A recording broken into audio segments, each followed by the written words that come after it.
Gas కొరత అంశంపై hotels association అధ్యక్షుడు స్వామి కీలక వ్యాఖ్యలు చేశారు. మంత్రి నాదెండ్ల మనోహర్ను కలిసి గ్యాస్ సరఫరా సమస్యలపై వివరించినట్లు చెప్పారు. బ్లాక్ మార్కెట్లో ఎవరైనా గ్యాస్ విక్రయిస్తే వెంటనే సమాచారం ఇవ్వాలని మంత్రి సూచించారని, అలాంటి వారిపై కఠిన చర్యలు తప్పవని హెచ్చరించినట్లు స్వామి వెల్లడించారు. గ్యాస్ సరఫరా సమస్య పరిష్కారానికి ప్రభుత్వం చురుకైన చర్యలు తీసుకుంటోందని తెలిపారు.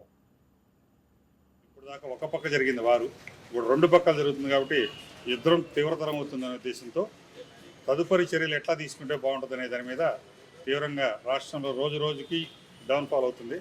రెస్టారెంట్స్కి సప్లై కంపల్సరీ చేయాలని చెప్పే ఉద్దేశంతో మేము ఢిల్లీలో national association, south India hotel association రేపు మండే రోజున అపాయింట్మెంట్ తీసుకున్నాం మినిస్టర్ గారు. అలాగే ఇప్పుడు మన సెక్రటరీ సివిల్ సప్లైస్ కూడా ఢిల్లీలో ఇదే పని మీద ఉన్నారని చెప్పి ఇప్పుడు మంత్రి గారు చెప్పారు. మంత్రి గారిని మేము అడిగినవి ఏంటంటే ఇమీడియట్గా గ్యాస్ సిలిండర్స్ సప్లై ఇస్తే, కమర్షియల్ సిలిండర్స్ ఇస్తే ఇబ్బంది లేకుండా క్లోజ్ అవ్వకుండా ఉంటుందనే ఉద్దేశంతో మేము చెప్పాము. దానికి తగు సూచనలు చెప్పారు. 2-3 రోజుల్లో కాలేజెస్, స్కూల్స్, ఇన్స్టిట్యూషన్స్ కొన్ని క్లోజ్ అవుతున్నాయి. దానివల్ల సప్లై మీకు డైవర్ట్ అవుతుంది. 100% 2 months దాకా కాలేజెస్ లేవు కాబట్టి అది మీకు డైవర్ట్ అవ్వడానికి ఆస్కారం ఉందని తెలియజేశారు.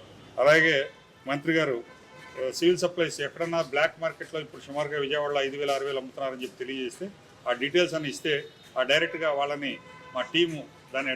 Please subscribe to YK TV Network. Please subscribe to YK TV. Please watch YK News.